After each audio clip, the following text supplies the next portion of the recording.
That's right, we can finally duel Fontaine. Why the heck is her first name Fonda? I don't know, but this is gotta be my least favorite, and definitely one of my most despised characters in this game to play against, or anything to do with her. Wanna know why? She represents everything bad this game has done.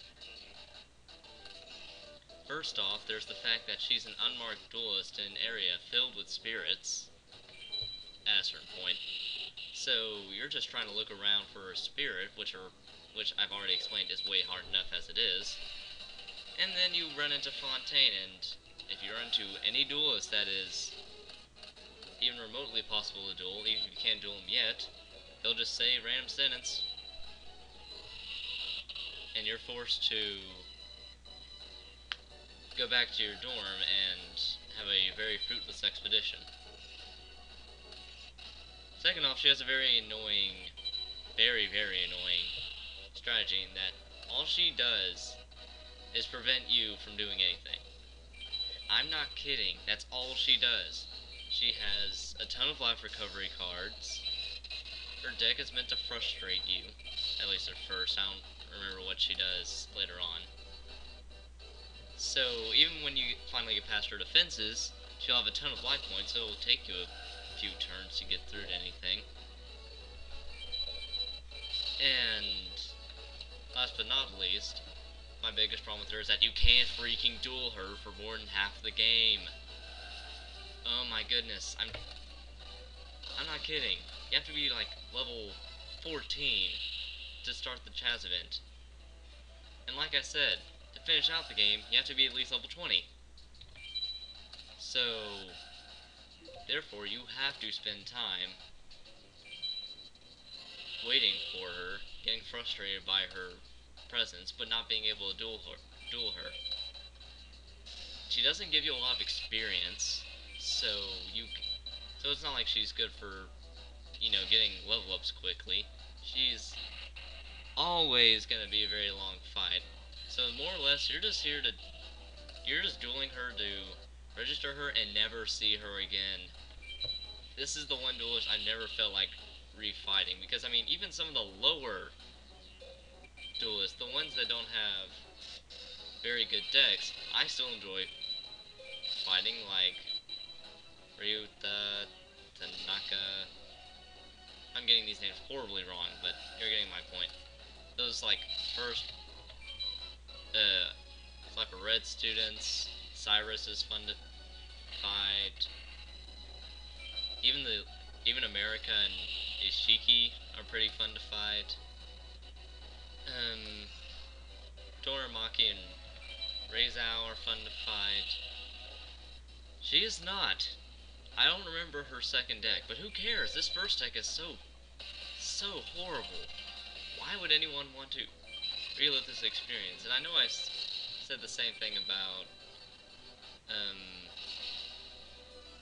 the one Obelisk Blue student's deck, but at least his deck gets better over time.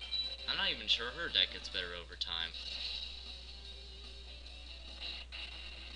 And so, with this attack, I finally realized the truth that she is the worst duelist in the game.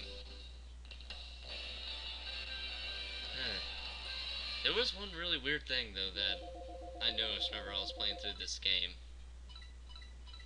I was, just dueling her. The second time I beat her, this happens. She gives you her present, a jersey, on your second duel, way before she decides that it's a good time to register. Now that doesn't even make sense, but you know what, less I have to duel her the better. I mean, not even her presents are that good, so that's another reason to hate on Fontaine. But with that, now it's some serious crap right here. Okay, I say that right as the one joke of the part comes. Do I have some lasagna on my face? But anyway, what's really interesting is that this whole arc of the television series, I'm not even sure if it was even started by the time Duel Academy got around. And like I said, Duel Academy's events were pretty horrible. So, yeah, you never got to fight the Shadow Riders, which really saddened me because that was about the time I was doing it. I was like, I would love to do that.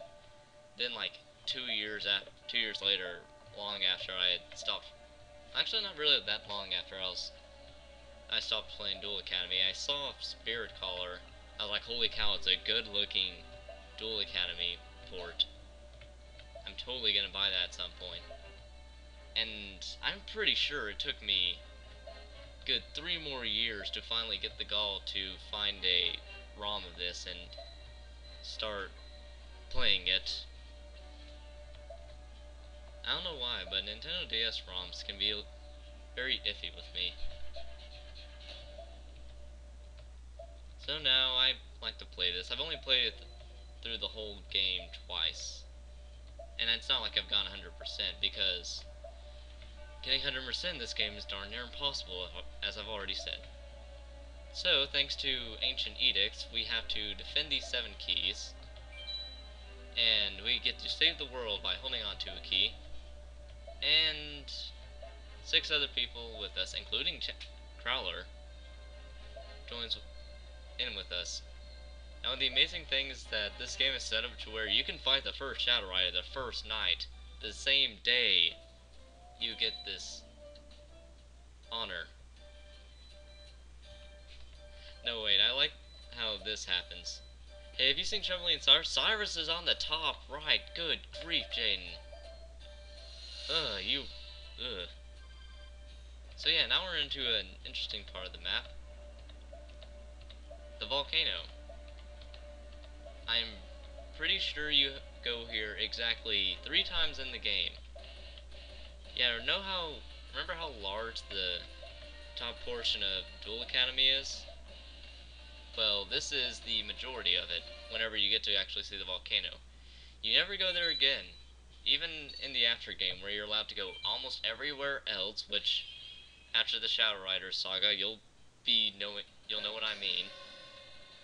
So, yeah, enjoy this while you can, because you'll be dueling here exactly 3 times, if I can remember this correctly.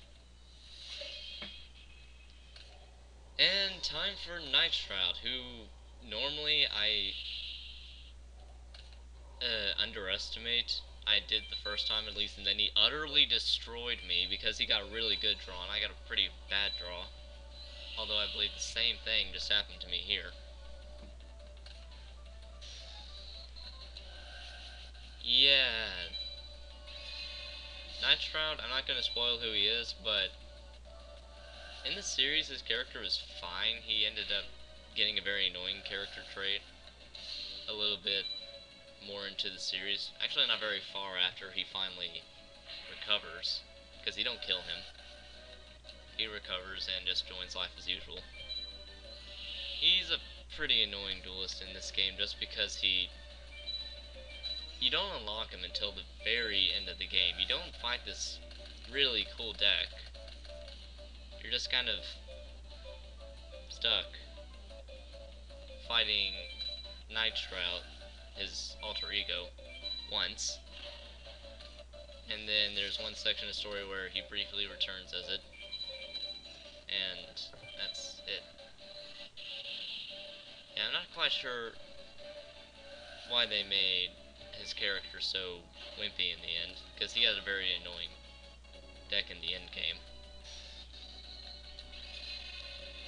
But yeah, his deck is mainly based off of dragons, specifically, the darker dragons. I mean, and when I say darker, I mean scarier looking, which aren't really many. Of course, there's not really many cute dragons either. There's Baby Dragon. That's about it. Most of the dragons are meant to look scary, and there are really good cards, but I digress.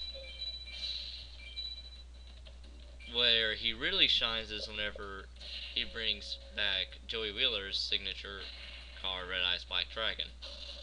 But in similar fashion to how second generation of Yu-Gi-Oh cards kind of upgraded how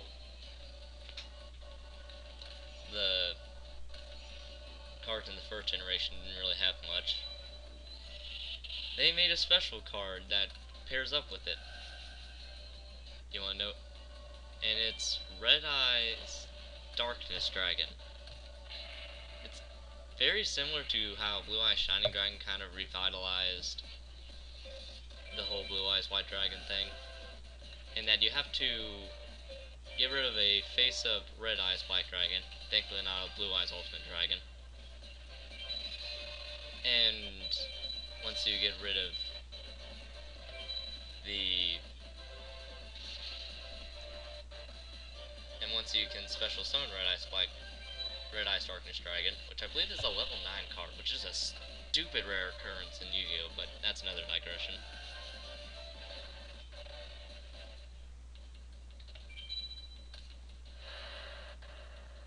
So once you are able to summon it, that's a pretty good effect in that, almost exactly like Blue Eye Shining Dragon, gains 300 attack points for every dragon monster in your graveyard. And seeing as it already starts out at a good 2400, doesn't take much to make it really good. Now, that's about all I've really got for Night Shroud. I do like the Red Eyes Darkness Dragon. I've used that deck a couple times. It's a lot easier to use than a Blue Eyes Shining Dragon deck, which is actually pretty interesting story behind that for me. Kind of always wanted that as soon as the Yu-Gi-Oh! Movie came out, which was really more like a big advertising campaign. And I never got the... Actually, yes, I did get a Blue Eye Shining Dragon eventually. But then I lost it and I was sad. I had a few friends that had it, they didn't want to give it up. So, you know, whenever I eventually could use it in a game, I made sure I did. But then I realized, just like the anime did with all of their series pretty much, I don't know much about Zexal. Turns out you don't pronounce it Zeal like a friend of mine said. Or 5Ds, because I haven't seen either.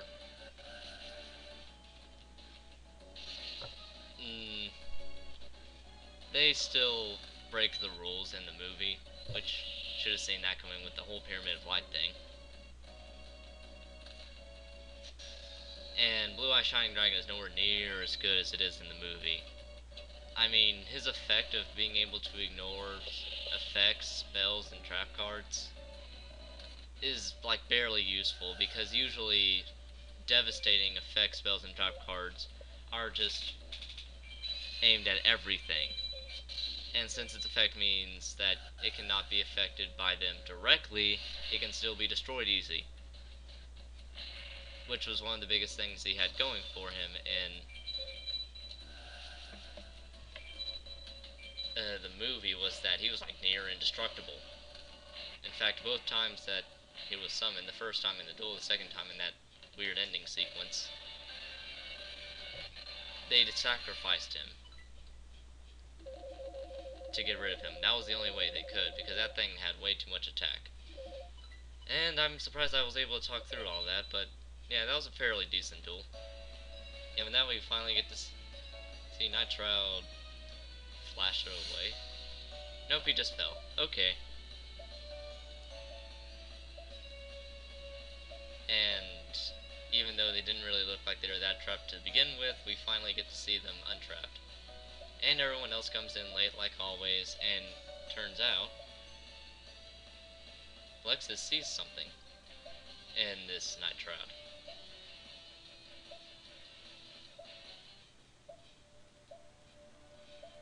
Yep, that's right. It's her long-lost brother. There's probably a trope out there to name that sequence, but she's finally found her long-lost brother. And yeah, for some reason you don't end off the day by just going in, being forced in and finishing it off. You can actually continue on in an endless night, but that's the character I was talking about.